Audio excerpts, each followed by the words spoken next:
जय जवाहर संगवारी हो। स्वागत है आप मन के हमारे यूट्यूब चैनल में। संगवारी हो, आप मन हमारे गरियाबंद जिला के प्रसिद्ध देवी दर्शन धाम माँ घटरानी के दिन के बहुत वीडियो देखे हो। बहुत ही सुघर और मनोरम जगह है और वहाँ के वाटरफॉल की खूबसूरती देखते ही बनते।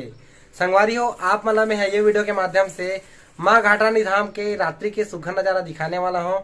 वहाँ लाइट के प्रॉपर व्यवस्था रहते तो वाटरफॉल के खूबसूरती रात में देखते ही बनते। अगर आप मन भी जब कभी माँ घाटरानी धाम जात हो तो माता रानी के दर्शन करो और वाटरफॉल के खूबसूरत नजारा के मजा लेवर मत भूला हो। तो बने रहो आप हमारे ये वीडियो में और देखो रात्रि में माँ घाटरानी धाम के शानदार नजारा।